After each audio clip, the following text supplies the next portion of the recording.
The reason I think that we've had a movement that has stepped outside the traditional political process is because the political process is completely bankrupted and is linked into and is part of this autoimmune system. So, when you deal with autoimmune diseases, there is not a single solution. There isn't a golden bullet solution, there isn't a vaccine. You have to arrange a cocktail, right? In the same way that we did with HIV, that allows you to continue to manage the disease. If we stop making carbon emissions, I think I'm right in saying this, very, very, very soon, they'll still see carbon effects on the climate for centuries, right? So it's not the kind of thing that we can just stop and say, okay, we've done that. We're going to have to think about a variety of solutions that will address this, and Occupy is part of that, but it's not a question of Occupy being the solution or environmentalism being the solution. We are all hopefully working toward the same goals. I'm sorry, I went on. That's great, thank you.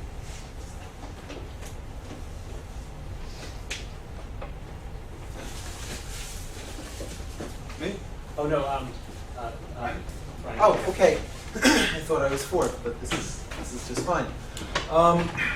Again, my name is Brian Tokar, and for a couple of decades I've been part, as Andoni mentioned, of an organization called the Institute for Social Ecology. And social ecology, coming out of Murray Bookchin's writings in the mid-1960s, has for a very long time been helping make the case in various movements that environmental issues are inherently social and political in their nature, and that our knowledge of the holistic nature of ecological science requires us to really think simultaneously about ways to challenge the status quo, to transform this cancerous or autoimmune economic system that we're currently governed by, and be engaged in work to actively reconstruct society in a more ecological direction. And I think that's one of many potential starting points for this discussion. When I first heard from Andoni a couple of months ago about this panel, I immediately sat down and wrote a list of what I see as the fundamental qualities that the environmental movement needs to seriously consider in order to really draw upon the lessons and the successes and the inspiration of the Occupy movement. And you'll notice as I go through this list that these are qualities that for the most part, for much of the past 30 or 40 years, the environmental movement mostly has not had. So an environmental movement that's really able to draw on the energies of Occupy and support it in a mutually sustaining relationship needs to fundamentally be justice-centered, needs to be class and race conscious, needs to fundamentally question capitalism, if not be inherently anti-capitalist, needs to question privilege at all levels, needs to embrace the use of direct action to address the institutions responsible for the problems that we're dealing with. It needs to be internationalist in its scope, and also needs to be forward-looking, and I would even say prefigurative in trying to model a different kind of society. And I want to say a little bit about many of those things and what they mean. First, I just want to draw a little bit on some of the discussion we had in a really interesting, really in-depth discussion yesterday afternoon in a room that was packed to the gills about the climate justice movement, which Phil mentioned briefly and which in many ways really has been the leading left edge of the climate movement internationally. Drawing on energies from indigenous and other land-based movements in the global south, drawing upon the environmental justice movement primarily based in inner city communities of color here in the US, and drawing upon some of the more explicitly anti-capitalist energies from the global justice movement that, of course, reached its peak in the period immediately following the WTO in Seattle at the end of the 90s and early 2000s. And we talked a little bit yesterday about how even the groups around the world that are coming together under the umbrella of environmental justice have been primarily focused on what's become a complete dead end of the UN climate negotiations, have been completely focused on lobbying governments, and have been operating for the most part from an NGO, a non-governmental organization, model of activism as opposed to a social movement model. And that's a fundamental problem that we need to address if the environmental movement is going to begin to take on some of the qualities that we need and begin to meaningfully address the scope of questions that we're discussing here. So I want to say, how much more time do I have? 5 minutes. Okay, terrific. I want to say a little bit about the prefigurative question, and I want to say a little bit about the renewable future question in the few minutes that I have left. Prefigurative politics, of course, a term going back to the New Left of the period of the early to mid-60s, the idea of our movements aiming to prefigure the kind of society that we want to create, certainly isn't the be-all and end-all. But I would argue that it's essential as both an antidote to despair, as we heard from Nicholas, those of us who are really engaged in trying to understand the evolution of climate science, find ourselves dealing with increasingly dire and desperate scenarios. And for scientists to be making these kinds of statements is really pretty exceptional in the recent history of Western science. I was originally trained as a laboratory scientist, and I know scientists are the most cautious and unwilling to engage in controversial social matters of maybe any professional sector in our society. And when we have scientists saying things like, and this is from an article from probably the single most prominent team of climate scientists in Germany, written in one of the most cautious scientific journals, Nature magazine, probably the most prestigious scientific journal in the English language. They wrote in the immediate aftermath of Copenhagen that the direction these discussions are taking is comparable to racing toward a cliff and hoping to stop just before it. Not the kind of language we normally see in the pages of Nature. So the scientists are way ahead of even many of the activists in helping us understand how severe the consequences are that we're facing, and to develop a movement that's capable of addressing the severity of the problem without leaving people so thoroughly depressed and in despair that it's incapable of going anywhere.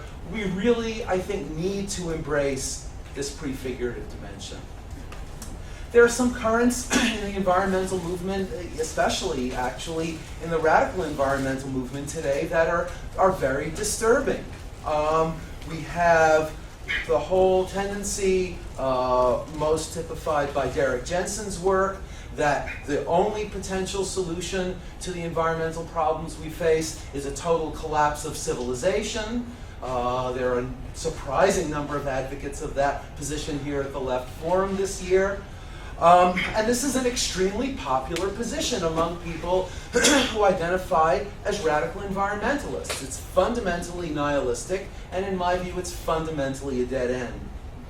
At the same time, we have theorists on the left questioning the role of environmentalism in the left. In the immediate aftermath of Copenhagen, Michael Hart wrote that environmentalism has become an outlook that's so narrowly focused on limits that ecology threatens to replace economics as the dismal science.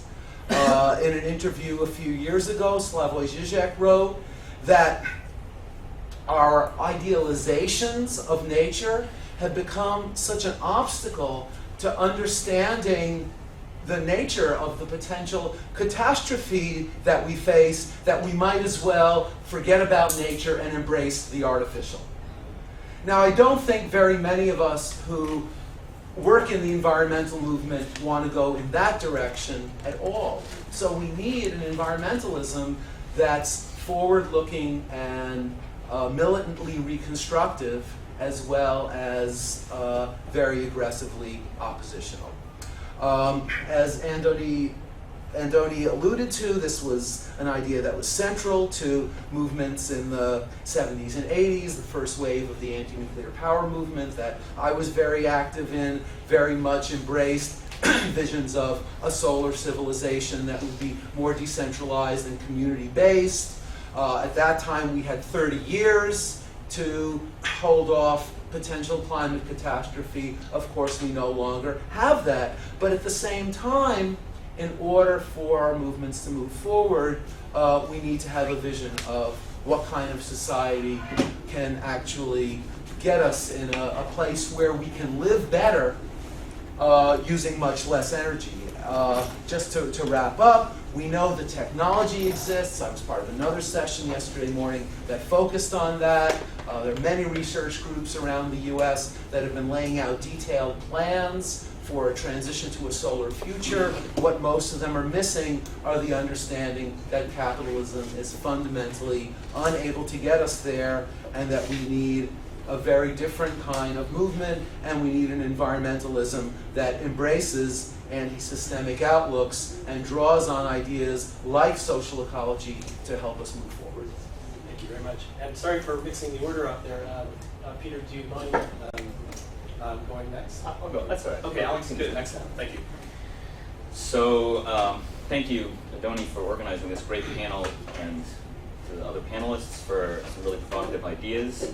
I think I come from the minority, I guess, on the left that is fairly skeptical about the role, about environmentalism, not about the science, but about the politics and ideology of environmentalism.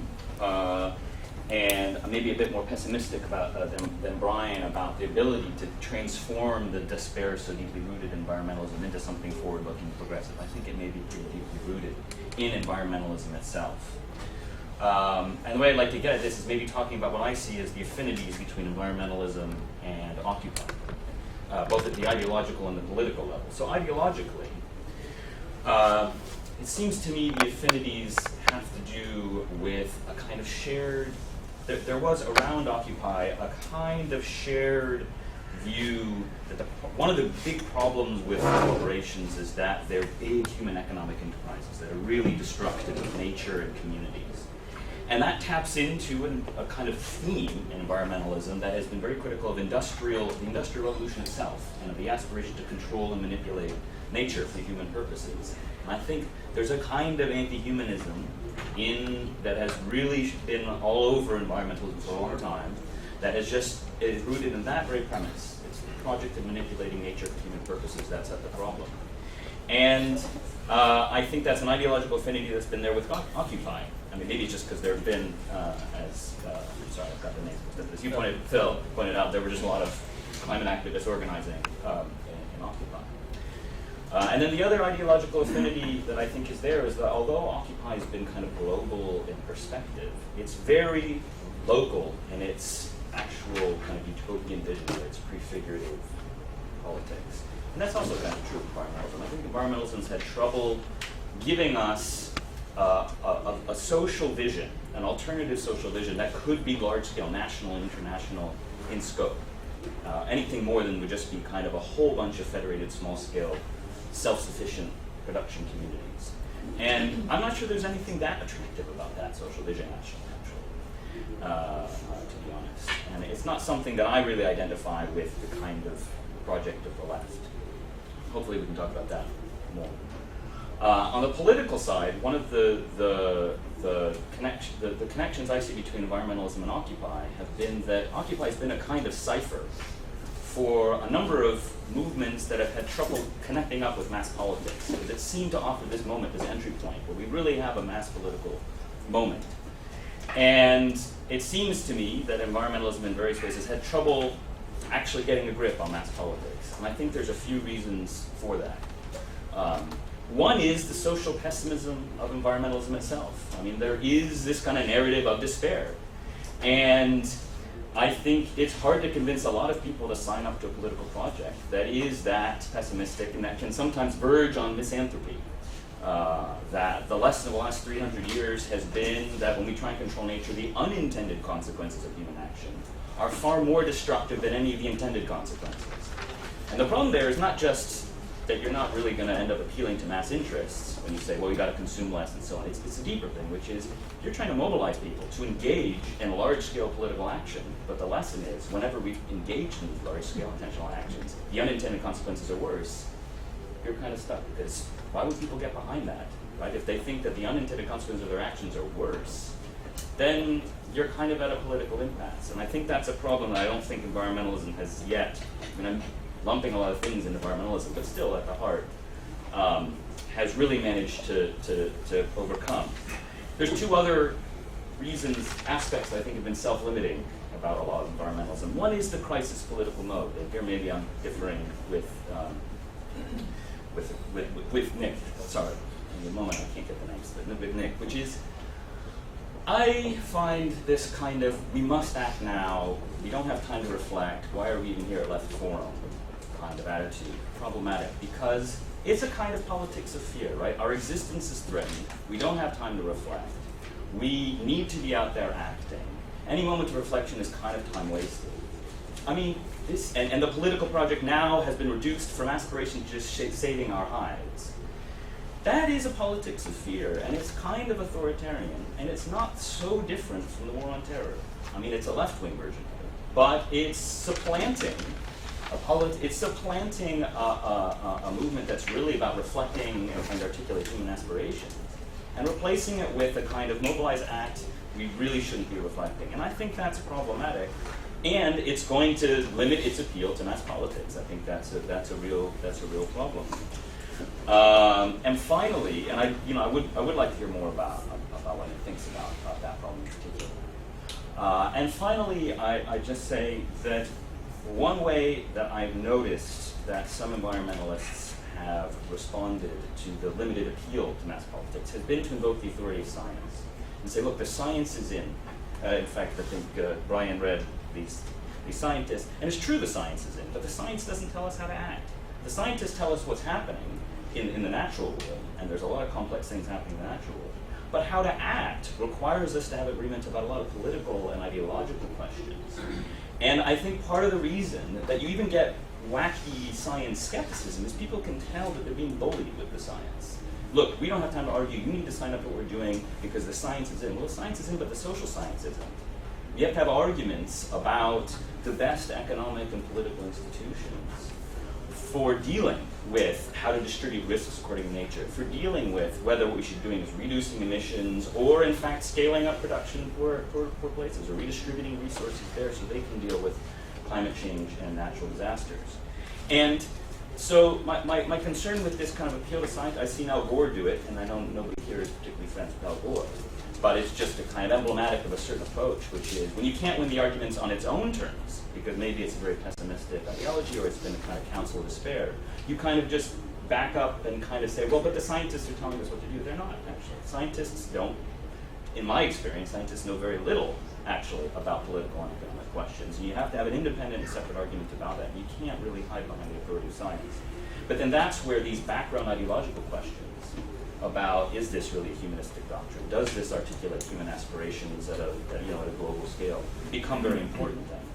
And where I have greater doubts, I think, as a kind of independent thing, I think the manipulation and control of nature of human purposes is a good thing and potentially emancipatory. The problem is who controls corporations and how we've organized economic and social institutions and how resources get distributed. Donnie, how much time do I have? 2 minutes. So, a very bland example. We all know the Katrina example, but just take 2 natural disasters. Hurricane Mitch, which hit Guatemala and Nicaragua in '94, and Hurricane Andrew, which hit southern Florida in '95, something like that. Something like that. Hurricane Andrew, a Category 5 hurricane, It killed 165 people, left about 150,000 people temporarily homeless. After about a year, most of that destruction, everybody had a home. I've found a new place to live. It was terrible, but the human destruction was quite limited. Hurricane Mitch was a category 4 hurricane. It killed 150,000 people, left 2 million people homeless, led to 90% decline in economic growth, and led to a cholera outbreak. What was the difference? The difference is that Nicaragua and Guatemala are extremely poor countries with very little industrial infrastructure, very bad roads and systems of communication. Now, from my view, what the lesson there is, we need to help the global south be much more industrial, much more able to control nature. Neither of those hurricanes were the product of climate change, right? There's always going to be these natural disasters. Better that we distribute more equally the ability to control nature and be able to defend ourselves from nature, than to scale back that project. And to me, that is more of a left program. So I want to put that out there as the left skeptical view on the climate change and environmental issue. Just being clear that the skepticism isn't about the science, which is sometimes how all the skepticism is characterized.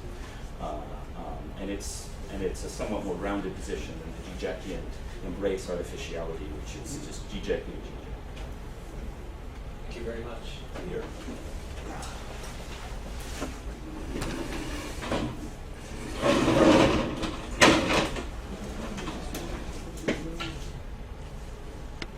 Well, is it all right if I stand?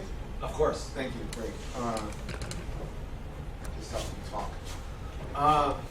So I want to start out by saying I don't want to bully people with science, and I'm not a scientist, and I think that Nicholas has done a good job of outlining, the scientific perspective that we are in an ecological crisis, and about 95% of climate scientists would concur with this, that climate change is presenting a grave threat to human life on this planet.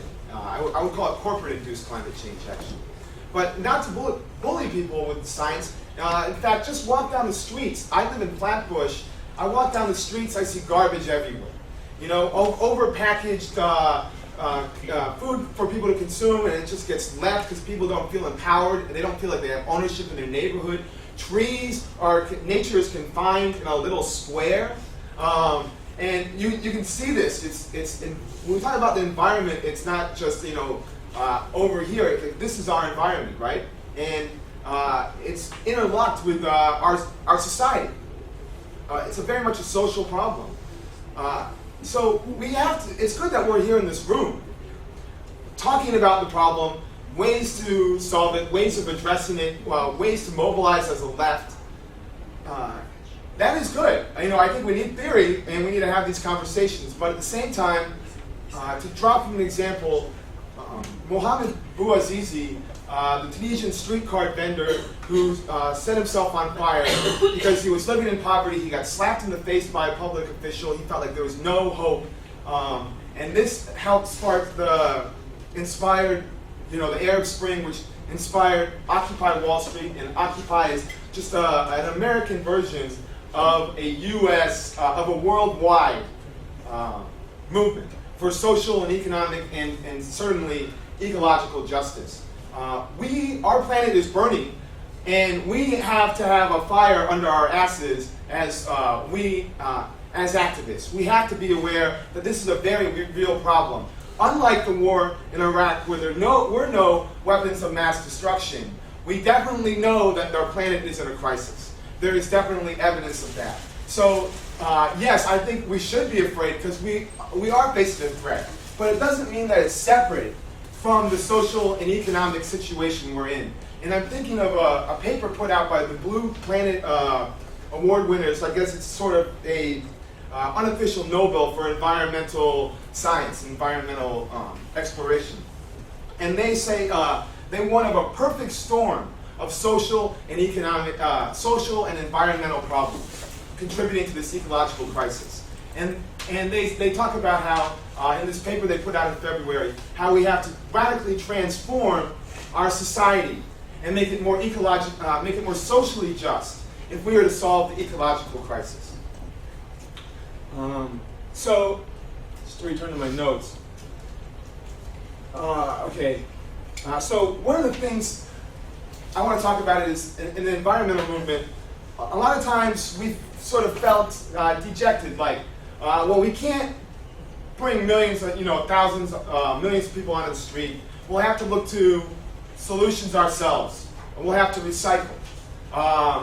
We'll have to compost, from our fire escape. And the best we can really do is vote for a Democrat. There's no alternative.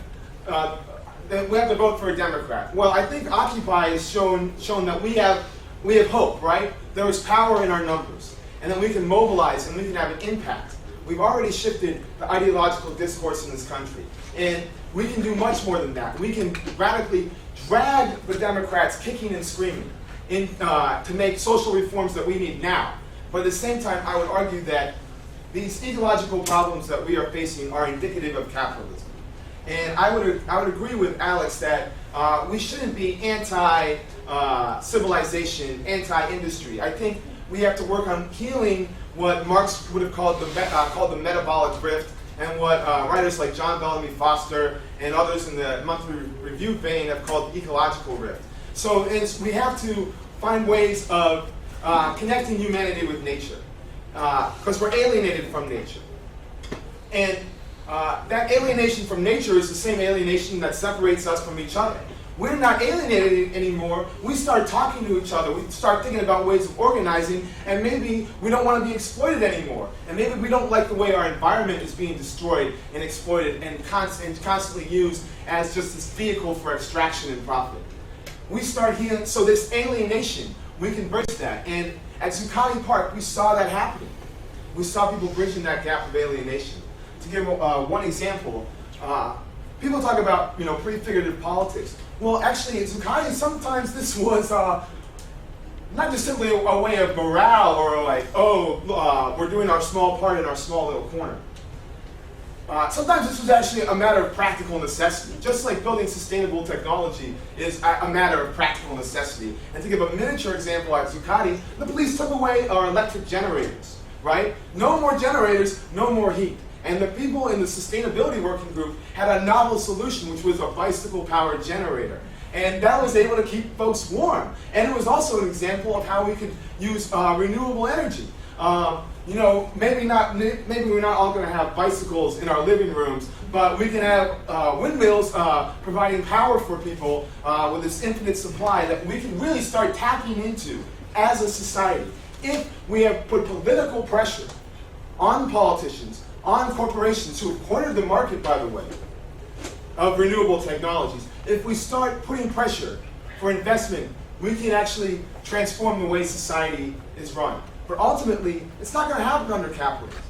It's not, because capitalism is based on profit. That's all they care about. And if oil is profitable, they're going to keep extracting oil from the earth until there's no more oil left. And meanwhile, they're getting their eye on natural gas. Natural gas is the big boom. We don't want competition in the renewables market. We'll corner that market.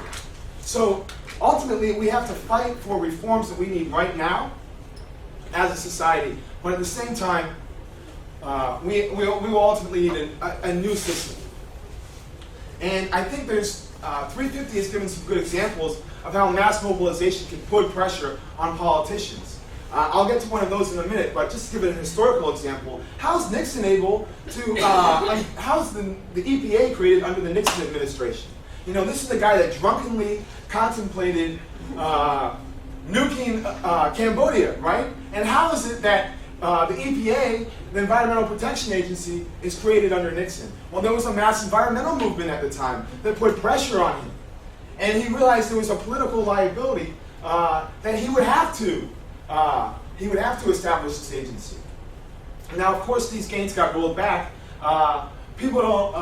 Corporations don't like being pointed out that they're killing the planet, and so you get campaigns in the late 70s, 80s onwards, don't be a litter bug. So it takes it from the corporations, the ones that are actually polluting the planet on a large scale, and it puts on the onus on the individual. But I think we're seeing, again, the reawakening of a mass environmental movement, and the thousands, the 1,200 people that were arrested in front of the White House in August and early September, and the thousands that mobilized around the White House against the Keystone XL illustrates what we can do, the kind of impact we have. However modest, we move that stone. There's a sculpture in the East Village, and I've walked by it a million times. It's like a red block. And someone one night showed me we could move it. I could move it. I had no idea. And that's sort of what it's like. We can move, we can create change. That stone is movable. We got enough of us, we can push it. Obama comes out and he says, well, I'm not going to give a visa to this Keystone XL pipeline. I mean, obviously, maybe after the election he's going to reconsider it. But we did show our ability to actually change society. We can reach these politicians in higher places through the power of grassroots mobilization. And so I'm going to conclude real quick here, but just to touch on the fact that we can't address the ecological crisis without addressing capitalism, right? I mean, just to give an example, if you took the wealth of the 1%, $21.9 trillion in the U.S., imagine what we could do with that.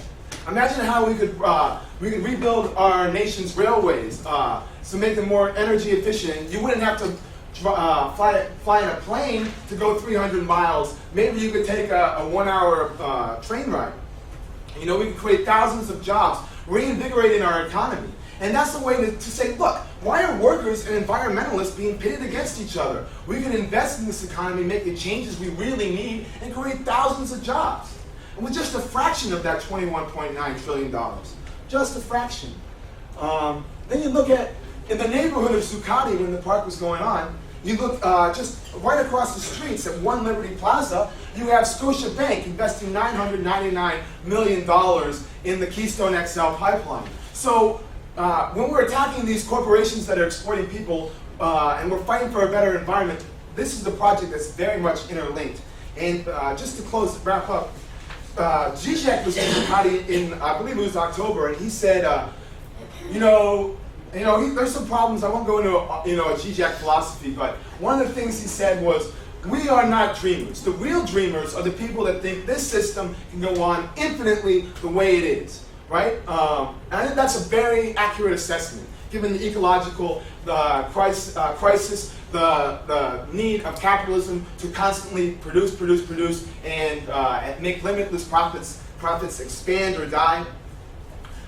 But then at the same time, I think what we have here is a dream that we must keep alive, of an ecologically sustainable society, of a just society.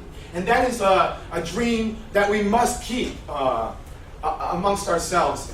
Just to wrap up, Christian Toussaint, who was the head of the Transit Workers Union in this city for a while, also some problems with his politics, but I won't go into those. He said of the Keystone XL, we want jobs, but we don't want jobs as gravediggers of the planet, right?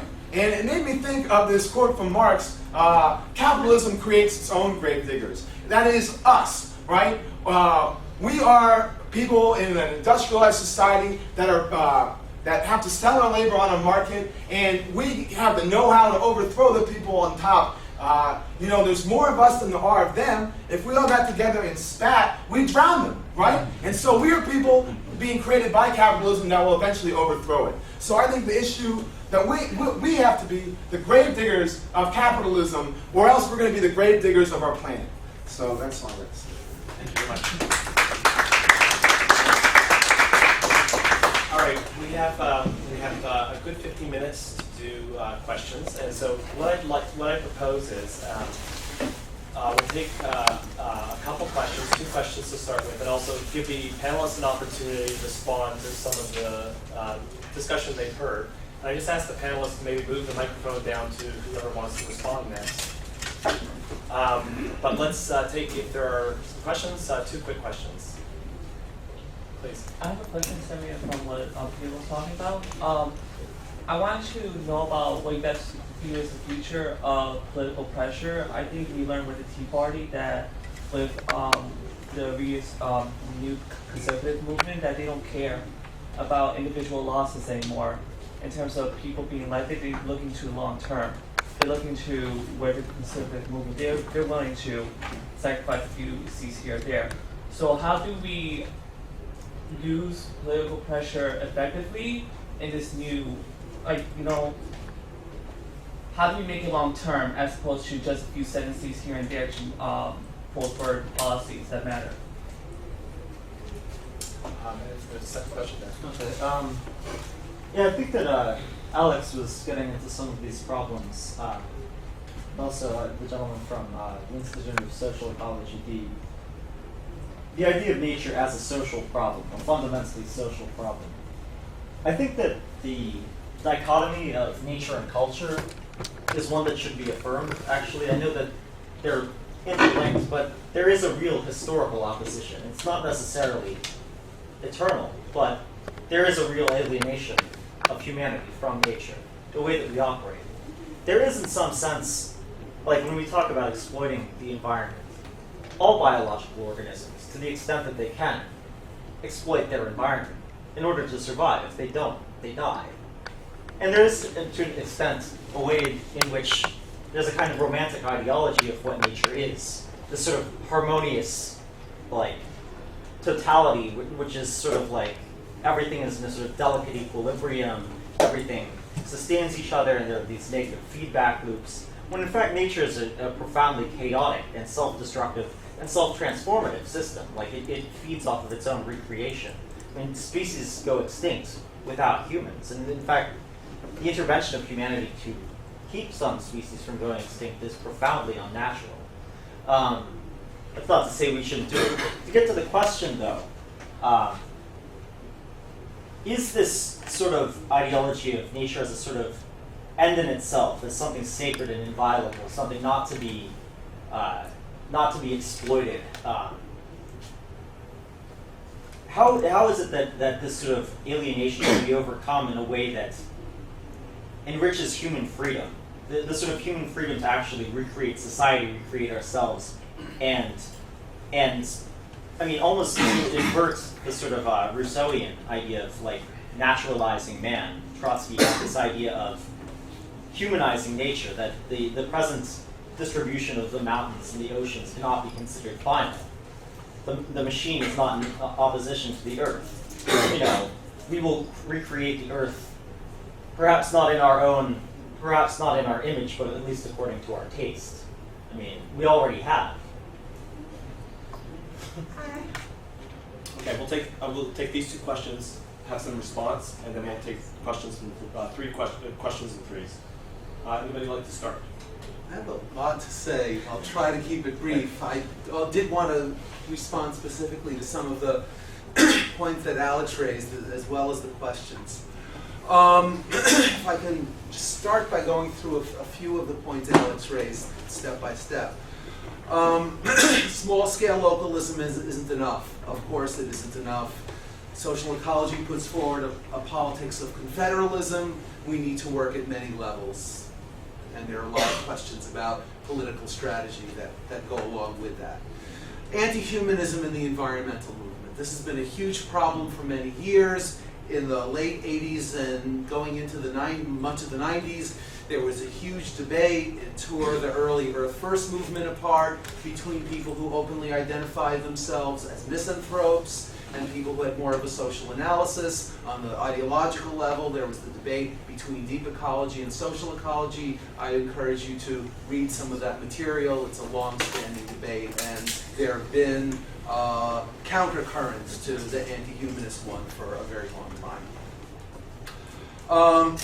Unintended consequences, we know they exist. In Europe, industrial practices are increasingly regulated according to the precautionary principle, which isn't a politics of fear. It isn't about don't do anything. It's about be very careful and systematic in understanding and trying to predict consequences and take precautions.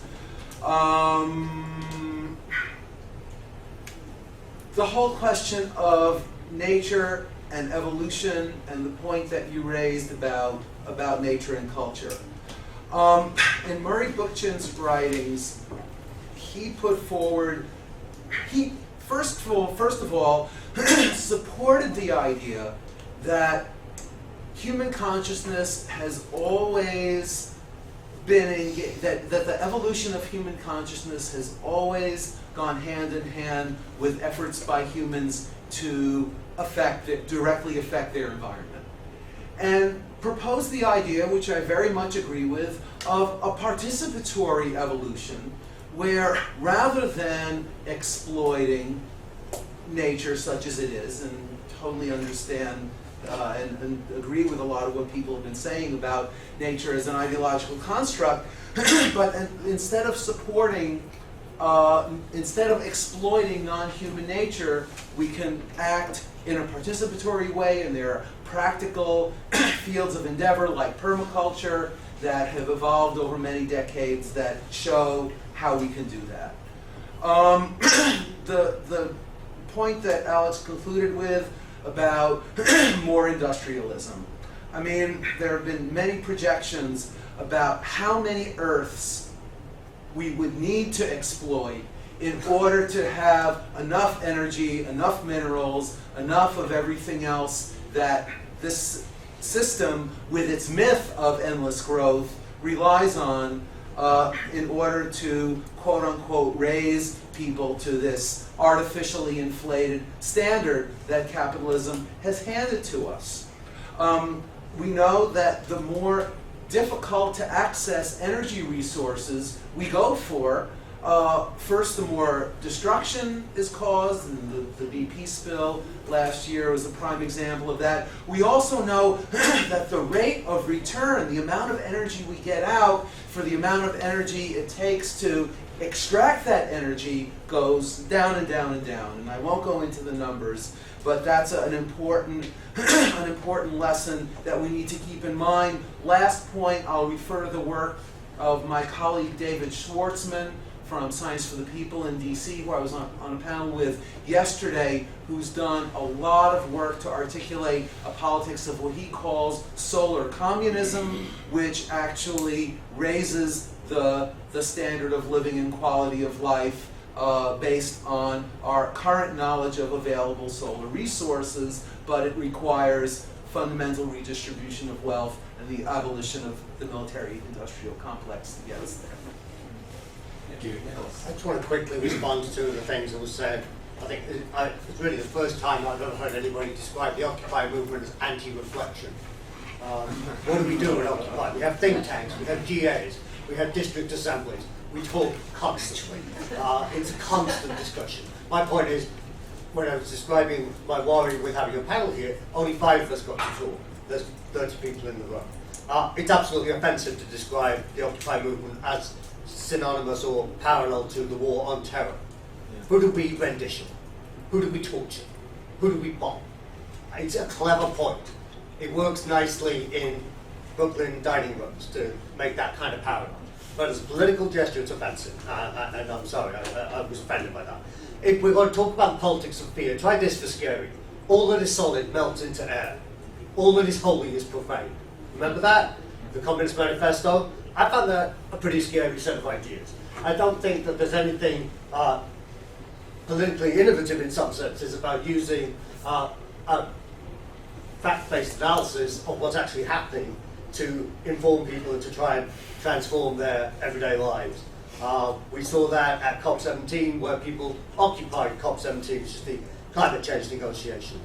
When we're talking about the effects of the hurricanes in Central America, you also need to talk about the effect of deforestation in maximizing the impact of things, of natural events like hurricanes. That deforestation, in order that people in the advanced world can eat cheap hamburgers from the cattle that are grown on those pastures that are made there, right? That's where McDonald's had cheap soy to feed our cattle. So these things, it's easy to score points, and so on.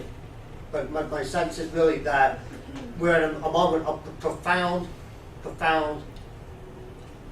need to address things in a way that, yes, we do have a relatively short time frame, I think. Obviously not everything stops in 2017. The planet doesn't cease to function on the first, it's not a Mayan catastrophe. But if we are aware of those things, I think if I look back at something like the ACT UP movement in the 80s, ACT UP didn't go around and say, it would be terribly nice if somebody would maybe do a little research on this HIV thing. ACT UP did diet. ACT UP said, science equals death. And ACT UP changed the way that we were able to respond to an autoimmune crisis, which is rather like the one that we're facing now. So, if that makes me a terrorist, I'm not going to accept that label, but I do think that it's time, yes, to take action. And I think that action, of course, includes extensive reflection. That's the whole function of the Occupy movement. It's been just that. Okay, next, Bill. I just had a quick piece to add, which is that I think, and Brian has a broader knowledge of the past debates within the environmental movement, but I would say that the current climate movement is deeply, deeply humanist. It's about seeing climate as a civilizational issue. The planet will continue without us if climate change, continues in a business as usual scenario and humans end up being erased from the earth. But humanity will not continue if we continue on the climate pathway that we're on. And I think that that's something that the climate movement has really integrated a lot into the work that it does. And so I just wanted to put that out there that at least within the movement that I work with and the networks that I work with, there isn't this sense that nature is somehow separate and that we're in it. I think that that's sort of a mischaracterization of how this climate movement works. Okay. Alex. Yeah, so there's obviously a lot on the table here, and I guess I'll kind of go reverse, which was my point about the politics of fear was not that Occupy was not reflective. One of the best things about the General Assemblies and even the environment around the General Assemblies, I think, was that people really had to argue each other into positions. And that kind of ground level democratic debate, which had to convince people of your positions, was one of my favorite things, and I think one of the most inspiring things about the General Assemblies. But when you argue that we have to act now because it's a matter of our sheer survival, then you're engaging in a politics of fear. Now you can defend it, which is what you did, and that's fine. But that is inconsistent with reflection. Like, it really isn't. And the way it is that it's just assuming agreement, or assuming that we're just going to agree about how we ought to act, without having to argue ourselves into how we're supposed to act. I think I just disagree with Nick about how we ought to act in response to pending natural disasters. There's still going to be natural disasters even if we scaled back climate change. How are we going to deal with hurricanes, things like that? We need large-scale technology. We need to be able to build seawalls. We need to be able to build dams. That's going to require intervention into nature. And it's going to require a project of large-scale control of nature. And it will require industry. Now, it might require industry on the basis of other sources of energy. That may be true. That's probably true. Maybe things like nuclear in the short term and other sources of energy in the long run. But it's going to require large-scale control of human nature. But when we just say, look, we don't have time to have these arguments, you have to act. 2017, it may not be a mine disaster, but it's something. Well, what is it? It's not. I actually think that this is a slower-moving thing than people are making it out to be anyhow. So that was my point. It wasn't about Occupy. It was about an environmentalist politics of fear, a certain way of trying to argue people into the position. As for there's so many other things I want to address. Two other things. The question about humanity and nature, or culture and nature, is an important point because I used to have a slightly dejecting view. Artifice is good. But actually, I think the point is simply to say intervention in nature is natural. That's what human beings do. We intervene in nature for our purposes. And there's nothing inherently good or solid about nature. There's no nature outside our interaction with it. And since everybody here has been quoting Marx, I feel obliged to do my own quote, but there's the bit in the German ideology where he makes fun of Feuerbach for sitting around and admiring the cherry tree. And the beauty of the cherry, look at the gorgeous cherry blossoms. They're so beautiful. This is our relationship to nature, the magisterial beauty of these cherry trees. He says, yeah, it wasn't there 200 years ago because it's actually the product of global commodity flows. It was imported from Japan because we brought this, because it's not native to your local area of Germany, Feuerbach, but you have this, you're the one with the alienated view of nature. Because you think nature is just kind of this self-generating thing that we just admire, not that something we produce. We produce our own environment, that's what's natural about human beings. The problem, the alienation, is that we're not actually in control of the processes through which we produce our nature. because we live in a capitalist society in which control over the kinds of production we make. Kind of second nature that It's that a- we view as we weather kind of Sure, economic it's a second crises nature. as But storms. the point is, hang on. The point is just, yeah. I mean, I'm agreeing with you. So, but the point is, the problem isn't with the destruction of nature because we intervene. It's with how we organize our intervention and control of nature. But I would think the aspiration would be to increase our collective ability to control and redesign nature. And I think that puts me at some level of remove. Do I have time for one more point? Or A quick, if it's a bicycle generator. This is actually an example that really bothers me about environmentalism. Because it was fantastic, this bicycle generator. But notice what it was. It was a response to an authoritarian expropriation of a better way of producing of energy. I was in California during the brownouts that were manufactured by Enron. Yeah, people remember. And I remember that. I'd be sitting at home and suddenly everything, all the lights would go off, the television, whatever. At that time, a lot of environmentalists in California were like, fantastic, now we have an opportunity to conserve. We've now learned, and there's all these innovative ways of conserving our energy. This was a rationalization of market failure. And I don't think there was anything so great, actually, about all the conservation efforts that leapt up around this thing, because what it ended up doing is rationalizing market failure. That was the product of Enron's manipulation of the energy markets. Again, it's the problem with generating energy through corporations to control this energy production. But it's actually good to have cheap energy. It's not a bad thing. And these kinds of examples worry me because they actually end up not being oppositional at all. All right, here you have the last chance to respond, and then we'll go back Great. to questions. Yeah. Where would I start? Well, I actually agree with a lot of what Alex said. I think we're going to interact with nature. That's what organisms do, right? And I don't think we can put it on this sort of eternal thing. Human beings will always be in opposition to nature. That's a dichotomy that can really be traced to Francis Bacon and this sort of idea that the land is something for capitalists to use, and people were pushed into the cities away from nature. And I think what we have to do is have a way where we can have industry. We're going to have to find ways of mitigating climate change. We're going to have to find ways of producing free, cheap electricity. And that's going to have to be ways of transforming industry and making them more efficient. The question is going to be is who controls society? Who controls industry? Is it going to be the 1% or the 99%? I think that's actually, it's a very broad way of putting things, but the 1% does control society. We don't. If we control society, we're going to run society in our best interest. We're going to say, hey, it's in our best interest to do something about the ecological crisis, do something about climate change. If we don't, then we're going to have to keep going out and hitting the streets and agitating. But I, for one, don't want to spend the rest of my life going to demonstrations. But I might have to be, right? I think we all, a lot of people in this room might have done that.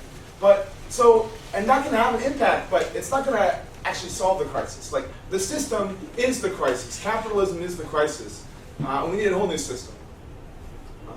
And I wouldn't say, like, yes, the taking of the generators was an authoritarian act, but it pushed people to find innovative ways of responding. And the word, I wouldn't necessarily say that, I wouldn't fall into the argument that renewable energy is less efficient. I think it has tremendous potential. I think we can cover this entire continent in renewable energy. In there's various estimates. I'd say 20 to 80 years, we could have this entire world running on renewable energy. So we have to. It depends on how, as a society, we make those investments. Okay, thank you very much. Let's take it, and this, you guys were able to sort of respond to each other, so there were longer responses. But can I take a group of 3 questions? Starting with the purple, then yourself, and then the person with the yellow shirt. As an organism that wants to survive and would like my children to survive, for me, it feels as though the thing we have to do first is cut fossil fuels. I mean, we've got this climate problem. I mean, if you call it fear, I mean, you don't have to act out of fear. You look at it objectively and say, okay, this is what's going on. And as a rational human being, not acting out of fear, but acting out of intelligence and wanting to survive and a whole bunch of other things, we have to get the fossil fuels down. Okay. You do that by not burning, you do that by using renewables, we have the technology, we could be doing it. You don't chop down all your trees because we need that, those lungs of the earth to absorb the CO2. Okay, so to me, that's the most essential thing. I mean, if we want to sit around and discuss theory and everything, that's great, but we have to take care of the problem. Once we get the CO2 down, and once we're able to control the situation a little bit at least, then I think we can discuss some of the other things. But I think that's the first thing we need to be saying. And the last part of my question has to do with, I heard Jeffrey Sachs addressing the General Assembly 2 years ago, Jeffrey Sachs of the Earth Institute of Columbia University, say we have already passed the tipping point. He's probably one of the very few people who feel that we have already passed it. And we all know that methane will stay in the atmosphere at least 50 years after it's put up there. So to me, as an organism that wants to survive, cut fossil fuels. A woman. Yeah, great. Okay, so I have a very specific question. And I'm going to, So I would like to know from each of the panelists, whoever would like to contribute, in your opinion, what are the ways in which to bring the environmental and climate justice narrative into the Occupy movement, not just as a niche issue, however, because it appears to fit like squarely in alignment. And then conversely, what are the ways to bring the anti-capitalist and the anti-dominance narrative into the small e environmental movement, not just as a fringe political perspective, because it seems to be pretty common sense to me. And I just want to qualify these like converse set of questions as I would actually like to hear actual ideas and not theory. Okay, thank you very much. And the person else. Activists who are associated with the Post-Carbon Institute and the transition movement point out that we have to deal not only with economic injustice, financial crisis, climate change, but resource depletion as well, which will make the theoretical possibility of expanding industrial growth and even maintaining the levels of industrial production we have now is simply not practical, not feasible, not going to happen. The question is then, one, how do we add to the concept of sustainability the concept of resilience as we inevitably wind up dealing with in the very short term, not only the increasing consequences of climate change, which will move forward even if we were able to cap and start reducing carbon emissions, but how do we prefigure a society that is both fair, just, living within declining amounts of resources and energy. And then, as the lady said, how can we bring this directly into the Occupy movement so we're weaving together all of these themes, which will not only address the objective realities we all have to deal with, but will serve as organizing opportunities to bring in many of the 90%, 99% who's not currently involved. How can we make Occupy more responsive to the challenges that are out there? Who would like to go first? So, here's the problem. I can't answer your question for the following reason is I don't think I agree with it. Like, I'm not convinced that what needs to be done is bringing environmentalism into the social justice movement, because I actually think there's a tension between the two views. I don't think that the project of reducing fossil fuels now is the right thing to do from the standpoint of human welfare, even human survival.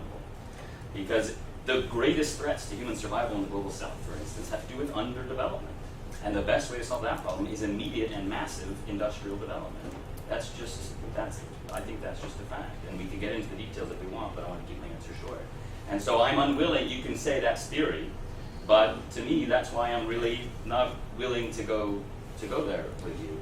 And more generally, I think this narrative about there being natural limits, we're going to have to do more and more with less and less. But I think this is a Malthusian narrative that's been with capitalism from its beginning. Malthus argued it first, Mill said it, it has not yet historically been correct. I am not convinced of it. When there are natural limits, we have ways of innovating and superseding those limits. One that I'm sure everyone at this table is going to hate, but which in principle happened, is human beings have invented bacteria that will consume objects and excrete crude oil. Oil is now a renewable resource. Now maybe we don't want that particular resource, but it's now we have potentially infinite supplies of oil, right? Now we may have other reasons for not wanting that source of energy, but the point is the Malthusian narrative of there being natural limits to human consumption, I think, is not borne out by history, and it's not well grounded, and I just disagree with it as the source of our problem. Again, I'm with my friend here on the left, my physical left. Everyone here's on the left somehow. That the problem is the social relations of production, and we need to change those, the structure of ownership and control, and how that distributes resources. Bill. Sure. I would just start by responding that I don't think electricity poverty is the same as poverty, and I think there are plenty of studies that show that. So that's just the first point. Could you just say what do you mean by electricity poverty? Well, you were saying that massive industrialization in poorer countries would lead to less poverty, which is proven in many cases to not be true. So, I'm happy to have that discussion later on outside of this panel. But I think the more important question, and this is something that I've been working with a lot of the folks who are both climate activists and occupiers, is to figure out how to really make, really work with Occupy to identify the many different targets that are both perpetuating inequality but also killing the climate and pumping carbon into the air. One really important fact that we've sort of just uncovered with the help of some of our friends at Occupy, but also in the sort of biggie environmental movement, is the idea that for every $1 that fossil fuel companies donate to politicians, they get $58 in subsidies and tax breaks. Wow. Think about that. $1, $58. That's something that I think speaks both to the inequality piece, and those are tax dollars that are coming out of our pockets, but also makes it such that fossil fuels are cheaper, right? When actually the cost of using fossil fuels from many different perspectives is more expensive than renewables. And so ending those subsidies and ending those tax breaks is something that I think is a net benefit for occupiers, for folks who are working on a whole variety of issues, from student loans to housing, all the way to those folks who really are focused on removing carbon from the atmosphere. Would you like to comment? Yeah. First I want to go back to an earlier question from the first round that I don't think got addressed, and that's the question of how do we encourage more long-term thinking in our movements. And I think that has a lot to do with the kinds of institutions that we have on the left and in progressive movements more broadly. And as a result of funding pressures, as a result of links between various so-called progressive institutions and the Democratic Party, many of our organizations are under constant pressure to do the kind of very narrow, very short-term programmatic work that makes it impossible to think in the long term. So we need different kinds of institutions, we need different kinds of funding models. I completely agree with the person who raised the point that rapid phase out of fossil fuels is the highest priority, and I would add an additional point, again quoting my colleague David Schwartzman from yesterday's panel, that we need to use the remaining fossil fuels that we have access to in order to build up the renewable energy infrastructure, because it's unlikely that we're going to be able to do it without that. And given the problem of energy return on energy invested, the diminishing returns of current energy extraction, we need to be very careful about what fossil fuels are used for. On the question about bringing the movements together, in my earlier comments, which I can email some notes to you from, I tried to suggest some criteria that might help facilitate that. I also raised the question of the conflict between the NGO model that prevails in much of the environmental movement and a social movement model, and that's something that I've been writing about since the early 1990s. We need a different kind of environmental movement, and I think some of the evolution of 350 as it's become more willing to raise challenging questions is incredibly hopeful in that regard. I would also point to the need for more explicit movements of solidarity between our environmental efforts here and work in the global south, and the best model that I know for that The best model I know for that is what's happened in the food movement, as people have come to embrace the work of Via Campesina and other land-based movements in the global south. In the food movement, it's tremendously expanded people's scope of political understanding and had a really positive effect. And I think the environmental movement as a whole can learn a lot from that. Very quickly on the question of the Occupy and the environmental movement, practical bit. March 24th, there's going to be an action outside the UN, which I hope everybody here will come to, which is about the 1% and the 99% in relation to the environment. Occupy Earth Summit, which will take place in June, when the Rio Plus 20 anniversary takes place, an extensive range of actions worldwide, calling attention to the absolute failure of the Rio agreements of 20 years ago and the pointlessness of trying to re-engage with that. The Occupy COP17 project, which was when the climate change negotiations, so-called, taking place in Durban last December, activists from the global south occupied and held their own discussions about how to initiate the Cochabamba Accords of 2008, which talked about decolonizing the atmosphere, not recolonizing it with more industrial pollution, decolonizing it. So my sense is that these projects are underway, and if you want to bring environmentalism to Occupy, come to Occupy. Participate in it, and it's not the kind of movement where we're going to elect Brian the leader and say, okay, we're all going to do what Brian says now. It's about you all coming and figuring out how we do this, and that will not take. I mean, the fundamental gambit of Occupy from the start has been there are no simple solutions. It's not a question of simply implementing some ready-made project that we already have to hand. That's why we have, we began by a General Assembly rather than by, an issue, a set of demands, and why we continue to refuse to say that Occupy has demands. It's up to us to collectively come to a set of projects where we can begin to think about how we might do that. Okay, Peter, did you want to respond on this round, or? I can wait. Looks like there's a lot of hands. There's tons of questions. Okay, so We take a bunch. we're going to have one more round here. Take a bunch. Big question. Yeah, Okay. let's hear the whole stack. Speed question. If everybody keeps Minute to or it. less. I'll take Speed yeah, question. very quick questions, and we'll just kind of start. We'll start there, and we'll pop around. So keep your hands up. So go quick. Great. So there's a lot of good stuff being talked about. One direction I'd be interested in seeing the conversation going is this question of social proof. That one of the things that Occupy has really done is it's embodied the crisis. It's taken, there's this 4-year timeline between 2008, or 3-year timeline between 2008 and 2011, where people finally get in the streets and start doing something. And once that happens, it gets copied all over the place. Similarly, with some of the actions around the tar sands, sort of the idea of having a movement that's at the scale of the problem. One of the big issues with climate change, I don't think we need to get into that many of the sort of theoretical issues around it. We can just talk about some of the basic science around climate change. Is that there's this time lag. It's something that's not real for a lot of people in their immediate lives. We can talk about this winter, and this winter has an effect, but ultimately, how upset are people about nice weather all winter? So I guess what I'm wondering is how do we conversation around embodying the climate crisis. There is this question of risk and uncertainty. And how real of a problem is this? How Malthusian should we be? I'm personally more convinced than you are that this is a real problem and that this is something that we need to embody, but I wonder ideas about doing that. Yeah. All right, let's go right there. Okay. Great, go ahead. Yeah, I guess just a quick question. If folks on the panel think that we have a decent standard of living, would we expect at some point in the near future, in the next 100 years, to raise the rest of the world to that standard of living?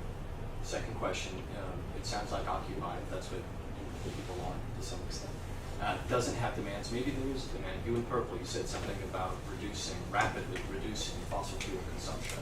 Everyone here seems to agree with that.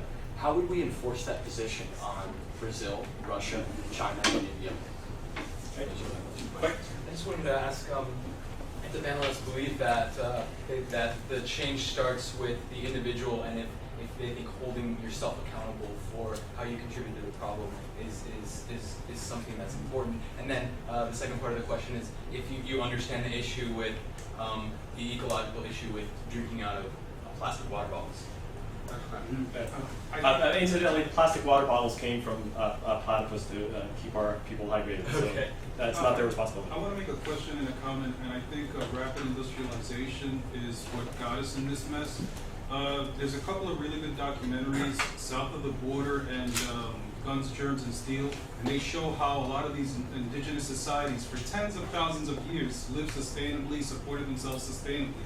It's only the last couple of hundred years with this rapid industrialization that all these problems have occurred. I mean, we're not even listening to ourselves. It's so ironic. This is the richest country in the world with the greatest technology. But yesterday I was in a conference and they have to bring in fresh food to the inner city to feed these children. These children's ancestors, these immigrant children's ancestors, for tens of thousands of years had sustainable food and a lot of stuff. My question is for Brian.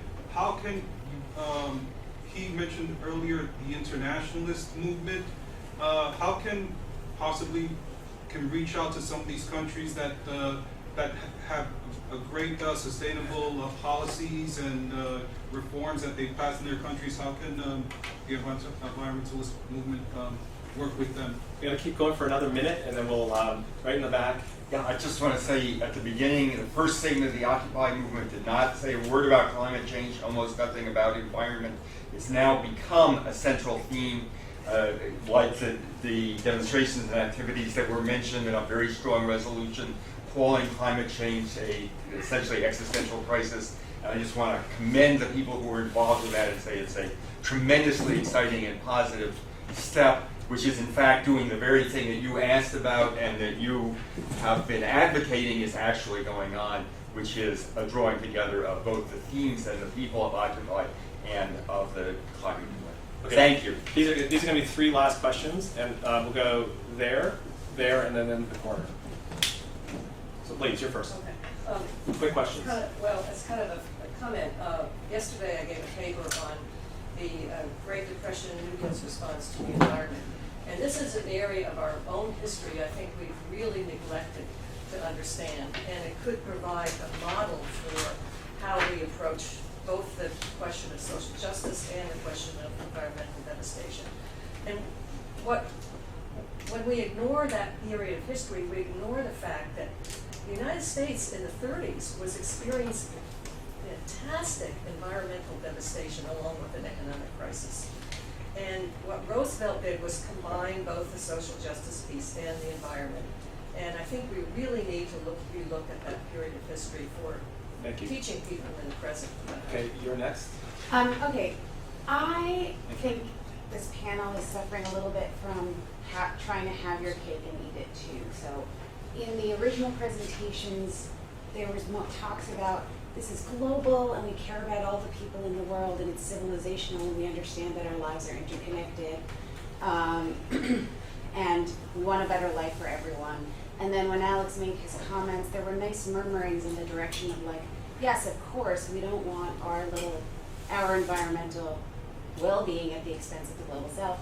But then I think a lot of the things you're calling for are actually completely uninterested. I mean, they seem to me to completely neglect the interests of the global south, and I'd like you guys to respond to that. Okay. So one of them is a vision of a kind of society that's more decentralized, which seems to me to one of the reasons that social change is so hard in the United States is because we have such a decentralized form of government. Lowering fossil fuels now is the first priority, and how does that leave people in the rest of the world who are truly impoverished? Okay. And other comments to that. We have one last question from our cameraman. I'll defer to the general. The person in the back hasn't asked a question. So Nick mentioned the quote from Marx: "All that is solid melts into the air; all that is holy is profane." And I thought that was kind of interesting, and maybe illustrated a point that Alex had raised already, actually, which is that Marx was talking about the dissolution of a feudal order. And one thing is for sure that he didn't think that it was he recognized the opportunity in that crisis. All that is solid melts into the air, and he certainly didn't want to hold all that is holy unprofaned in that context. And I think that in a way that is a nice illustration of the difference between the politics of crisis in environmentalism and the politics of crisis in the Marxist tradition, which is that the politics of crisis in the Marxist tradition always suggests the opportunity. Capitalism itself brings forward the possible solutions and the ultimate solutions to the problems that it generates. Because I feel like environmentalism is the politics of all that is solid melts into air, and that's all, folks. And then we're all done. Okay, so we now have 5 minutes, which means each of you get this was in the interest of getting lots of questions in, so if we can just rapid fire go through the panels, maybe starting with Bill and going to the end. So go ahead. Yeah, great questions. Thank you. So I guess the one that really I saw themes of in a lot of the questions was this idea of standard of living and sort of as we ramp down fossil fuels, how does that affect people in the global south? I would just say that from my experience organizing with people around the world, the environmental movement looks nothing like this panel up here, right? It's black and brown and poor, and it lives in places that are being affected by climate change right now, not in the future. And so when we're talking about solidarity with people in the global south, those are folks who are getting flooded out in Bangladesh, those are folks who are in the Philippines, those are folks who are being impacted by climate change right now, and we have a responsibility to end fossil fuels so that that doesn't keep happening. So I would just put that out there as when we're talking about decent standard of living, and we talk about the end of poverty as part of that, I think we need to think about the kinds of things that we're doing in this part of the world that that make that impossible, that erase all the kinds of gains that we could make in the future on those issues. Thank you. Good brief. Very quickly, the same thing, when I do the field work that I do it in the Western Pacific, the islands, they flood, and every high tide. So this isn't an issue that we're not talking about the future, we're talking about now. It's not, if we can't think that there is here, then we have to reframe our paradigms. The 19th century paradigms that we inherited from Malthus and Marx don't work in this context, because that context wasn't configured to understand the ways in which climate is affected by things that were not yet not properly understood. All this solid melts into air. Yes, carbon goes into the atmosphere, but it doesn't go away. It stays there. It stays as a very precise archive of the damage that we do to the environment. And it's not, final point I want to make is I did not advocate, I'll go back over what I said, I don't think anybody up here actually advocated for a kind of a romance with nature. I don't think anybody spoke to that. That's a straw person that's been constructed in the room. Obviously, the planet is now a wholly human artifact. That is something I remember saying. And the distinction between nature and culture that is so old has to be set aside in the new geological era, which is now known as the Anthropocene. That is to say, human life evolved in the Holocene era, which is about 12,000 years old, a tiny fraction of the Quaternary, which is 1.3 million, and we're in the 12,000 year, the 200-year Anthropocene. So everything has to change. Thank you very much. All right. Very quickly, the standard of living of the global 1% or 1/10% or even 1,000% is the biggest threat to the quality of life of the vast majority of people on Earth. Some recent research by Fred Magdoff and John Bellamy Foster suggests that 500 million people on Earth are now consuming 50% of the resources. I think that's where the key to the problem lies, and also the key to the synthesis of these various movements. We know from looking at the food system, from looking at the energy system, that we've got all kinds of artificial scarcities created by capitalism, and we can address those in a way that brings us to renewable energy, that makes it possible to feed everybody, and raises the quality of life of the vast majority of people on Earth without furthering this capitalist myth of the so-called standard of living. Thank you very much, Alex. I'll take the Bangladesh example. Bangladesh and Netherlands are roughly the same level below sea level. Netherlands doesn't flood because it's wealthy and is able to build seawalls. Bangladesh is incredibly poor and it floods all the time. Now, if the project is to immediately reduce fossil fuels, then some account has to be given of why that wouldn't also mean deindustrialization, just making Netherlands more like Bangladesh rather than Bangladesh more like the Netherlands. So if we're going to even talk about human welfare and survival, it seems to me that if the first and only priority is reducing fossil fuels, then you're actually putting more lives in danger, at least in the short run. So if we're going to make this a debate about who's going to survive and when, I think that answer has to be given. Some account has to be given of how we could still enjoy some kind of industrial protection from the way nature has always threatened human life. Peter, have the last word. Wow. Last short word. I have a sense that there's some false dichotomies being set up. One between industry and nature. Yes, we live in a capitalist society that is relying on fossil fuels. The question is, how do we transition to a renewable energy infrastructure? And I think there's ways of doing that. To give an example, in Palestine, I was talking to my friend Ryan yesterday. A lot of the villages don't have electricity or running water. One of the solutions that's been set up is to provide power to these villages through solar panels. So these are the ways that we can alleviate poverty, but also have some sustainable development. Obviously, that's on a small scale. But what if we were able to do that on a much larger scale? In terms of population, I think there's a population problem, and it's very serious. It has to do with 1% of the population. It has to do this amount of population, 8% of the world, and if it goes up, the people that exploit and use energy resources, that goes up in terms of the class dynamic. And so this is, we have to address this income and wealth inequality, and that's the way to do it.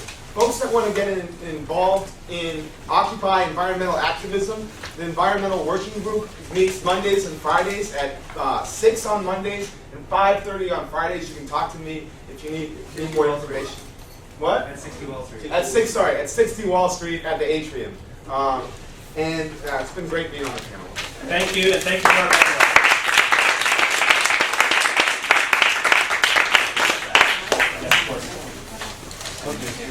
Thank you very much, everybody.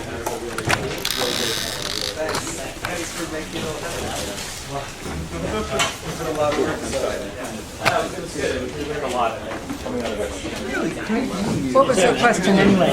Oh, I was just going to say that someone brought up Murray Bookchin, and that I think one of the most interesting things he said was that he referenced, Adorno said that the return of anarchism is that of a ghost, and Bookchin said that, and this was in the 60s, 70s, said that if the kind of movement he was fighting for, which was a kind of mass libertarian anarchist sort of movement focused on issues of ecology and fighting for socialism, didn't emerge in the next 20 years or whatever, then Adorno was right to say this, right?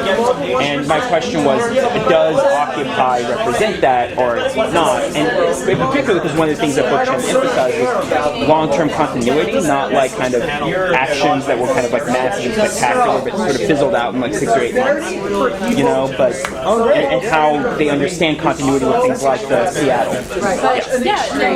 Was that song that I'm doing Actually, I think I do have one. Hold on 1 second. Oh, Hindoni. Which is